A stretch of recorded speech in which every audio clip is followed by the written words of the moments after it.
I think you really have a chance to make it great. I Mr. appreciate what President, Mr. President, you say you love New York. President Donald Trump and New York Mayor-elect Zohran Mamdani, two politicians at the extreme ends of the ideological spectrum, exuded remarkable bonhomie and positivity towards each other during their first meeting today at the Oval Office. Mamdani, who at 34 is younger than the president's two older sons, Don Jr. 47 and Eric 41, appeared at complete ease, standing right next to Trump as the two answered wide-ranging questions from the media. The president said there was greater interest in their meeting than what he had experienced with many world leaders who visit him in the Oval Office.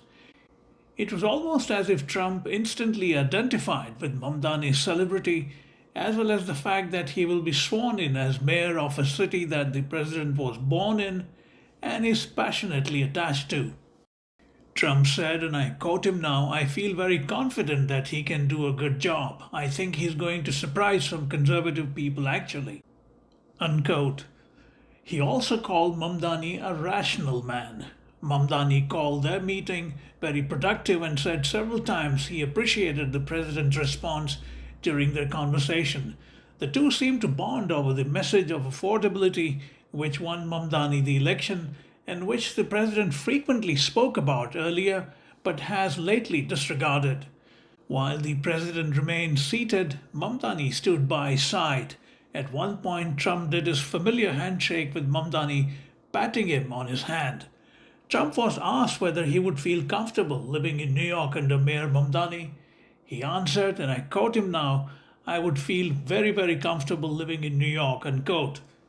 To the president's apparent pleasure, Mamdani said many New Yorkers who voted for him had also voted for Trump.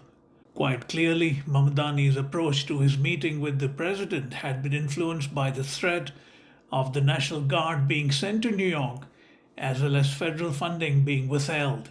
He pushed all the right buttons. As he takes over on January 1st next year, it is crucial that Mamdani secure the president's support in order to deliver on his campaign promises. It was a politically astute meeting from both sides, even though there is always the specter of things going wrong quickly as the bonhomie vanishes.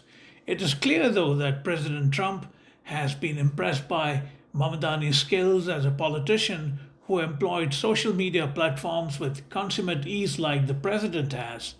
At the core of the immediate display of warmth and positivity by the president is his reflexive appreciation of those who are unambiguous in their messaging and are unabashed about it, as well as build name recognition in the process.